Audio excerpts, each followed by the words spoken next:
Good morning. This is John Richardson speaking with you from Toronto, Canada. Today is Tuesday, June the 11th, 2024. And this morning, I am going to have a conversation with fellow seat members, Laura Snyder in Paris and Karen Alpert in Australia. And we are going to be introducing a new and important, what is it we're introducing, Laura? A new survey. Awesome. Tell me a bit about that. Well, those who have been following us will know that, I've done two surveys in the past few years, one in 2019 and another in 2021. 2021 was done with SEAT, and in that time we published a comprehensive survey report. 3 years have passed since then, and I think it's the right time to do another survey. On the one hand, to check in on the same issues that were asked about in the previous surveys to see if anything has changed, and if so, how, and if not, to confirm that.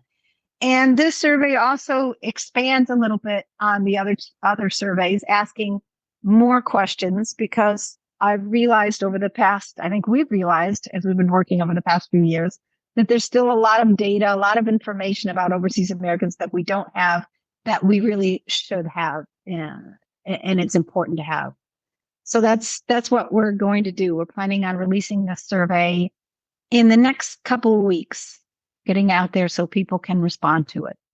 That's fantastic. Laura, how would you respond to the person who said, "Oh, but I did that last survey. Why should I do another one?" How would you respond to a lot of time has passed since then.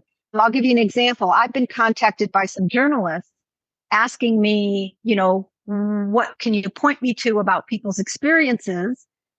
What are the experiences people are having? And I've pointed to our 2021 survey, and they've kind of balked at that and said, well, that's getting kind of old now. How can I rely on that? It's, that's 3 years ago, and how things might have changed since then. And that's one reason why it's important, and a very important reason why it's important to respond to this survey. And another reason is, again, this survey is more comprehensive than the prior one. And so it will ask some questions that weren't asked in the prior ones so that we can get more data.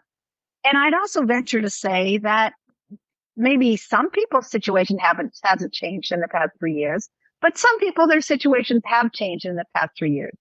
And it's important, when you do a survey, it's important that as many people as possible participate, because the more people that participate, the more valuable the results are.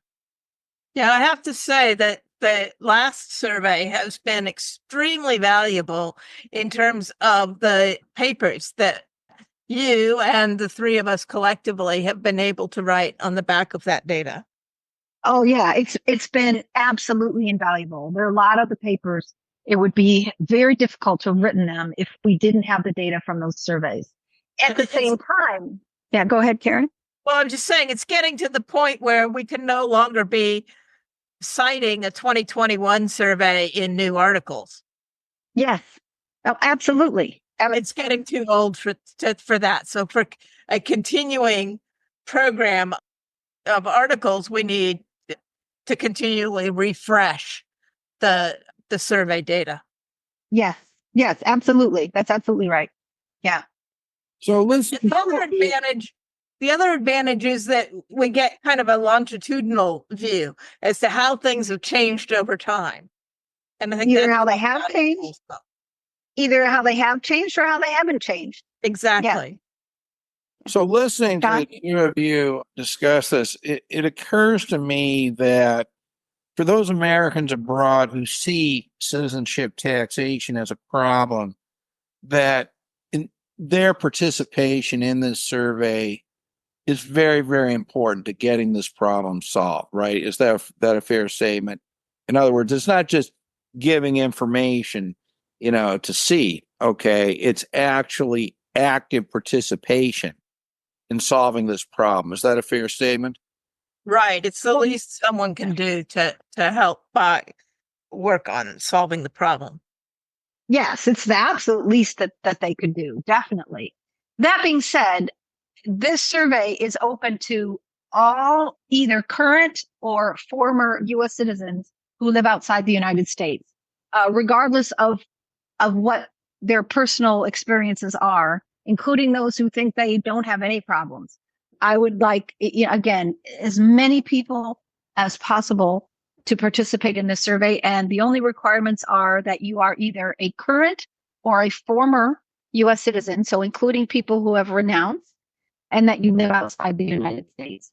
And in fact, it's very important that people who have renounced participate, because there's a whole section of the survey just for people who have renounced, in order to better understand what their situation was, what led them to renounce, etc. So just to make sure that there's no misunderstanding about that, both current and former U.S. citizens are strongly encouraged to participate. Again, the only requirement is that you live outside the United States. I think your emphasis on participation from those who renounce is important, because although it may be true that by renouncing, people have removed themselves from the problems, it doesn't mean that they can't help solving those problems for future generations.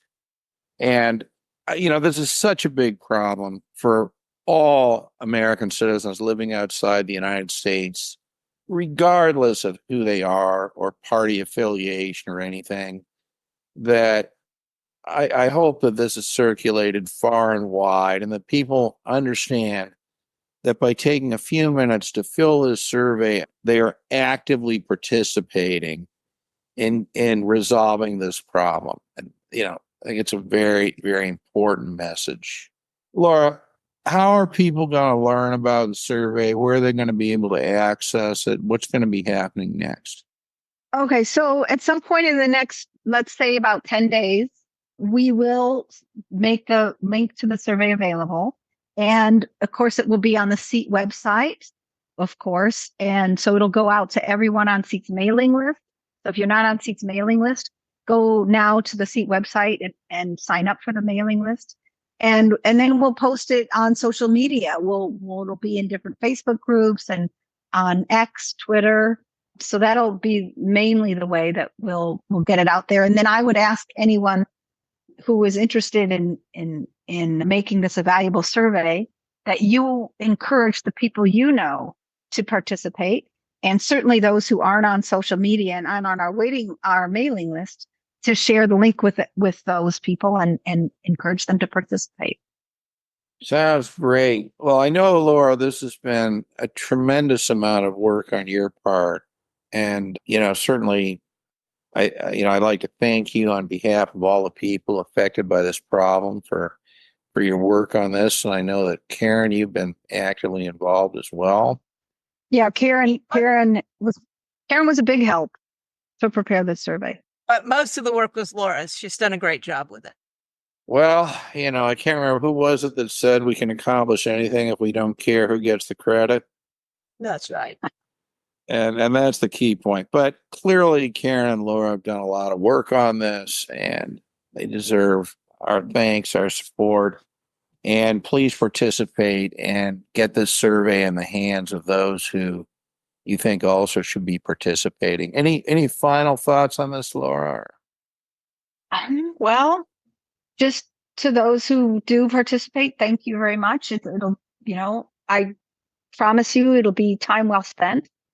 And yeah, after you participate, as much as you can do to help others, encourage others to participate, it would be great.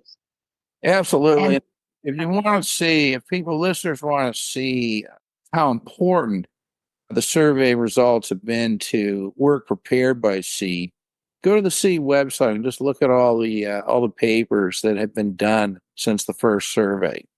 So believe me, it may seem like a small thing to you, and it is actually a small thing to you, but boy, it can have big results down the road. So please participate in this and get in the hands of those who you also think should be participating.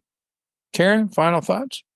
Oh, there is one thing I'd like to say that I think people will be asking.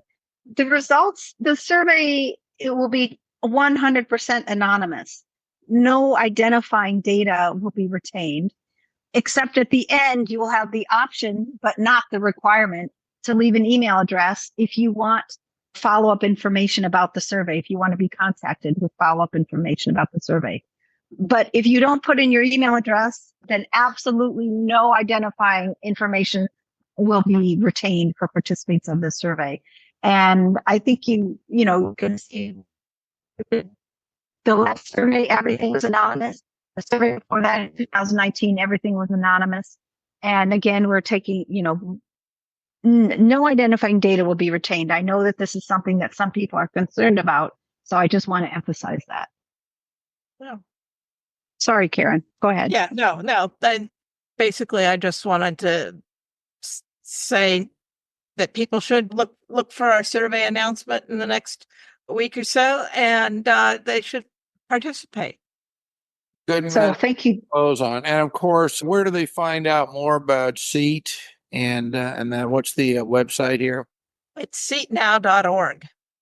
Or on Twitter, seatnow_.org, and SEAT also has various Facebook sites, etc.